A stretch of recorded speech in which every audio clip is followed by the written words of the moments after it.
Hello. So, let's talk about what's wrong with Genesis of the Daleks. And I can think of only two things. The giant clam, which we shall forgive. And this is really being nitpicky, but the time ring MacGuffin-y, we found it, we've lost it thing at the end. But I'm honestly being exceptionally nitpicky. I can't think of a Doctor Who story that's as perfect as this one. I think every single aspect of it is absolutely on the money. From the location work earlier on, which I think it's notable actually that the location work kind of disappears, which makes it feel more and more and more claustrophobic as the things go on. And of course the locations gradually shrink down to just basically that one room.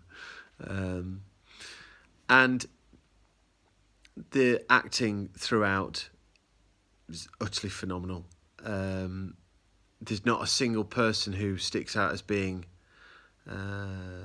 below par. We don't often talk about the set dressing and the lighting and everything, but the battleground scenes, there wasn't one in this final episode. Oh, they're talking about the last two, but the bits when they're in the sort of trenches and the way that it's lit above, and it's quite surrealistic. It's not naturalistic in any way, but it all adds this sort of impending sense of doom. And then it's just absolutely chock full of moments. I mean, Nida's death is the one that struck us tonight. And it's almost pathetic, a pathetic death.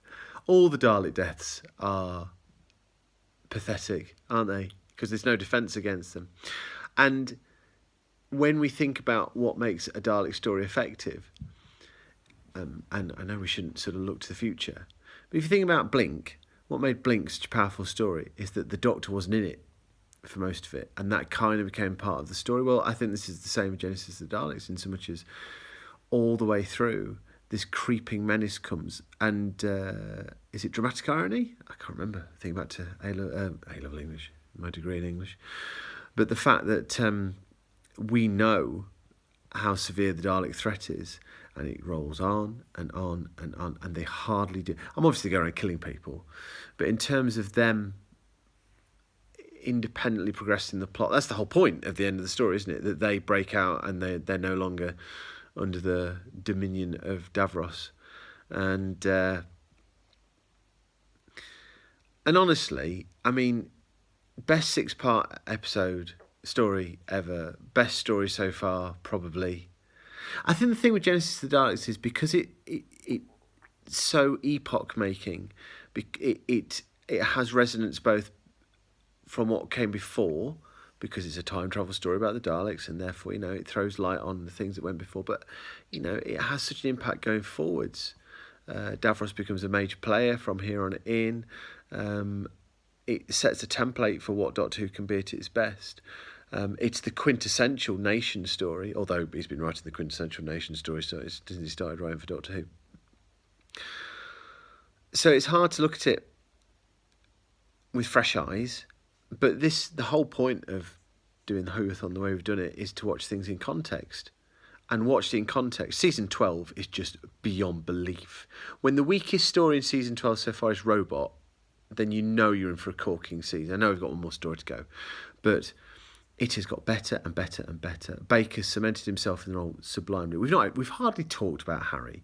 We've hardly talked about Sarah, and yet we were talking about the companions all the time in the Pertwee era. But there's no time to talk about the companions here because the stories are just so good. I am absolutely flabbergasted with how I made reference to how I knew all these stories back to front, and I didn't feel I'd be able to add something, but seeing them again in context, this is Doctor Who had a golden age when it was fresh and new, and this is now Doctor Who's golden age. And it's not Pertwee era, and people talk about it's season 12, potentially season 13, let's find out, but this is just unbelievable. So if you haven't watched Genesis of the Daleks for a while, and you're a Who fan, which I strongly suspect you are, at 4 minutes and 48 seconds into this video, just go and watch it again. Watch it as if you've never watched it before, because it is sublime television. It is quintessential Doctor Who. It's quintessential Daleks. It's like the best science fiction B movie you've ever seen. It's just class. There we go.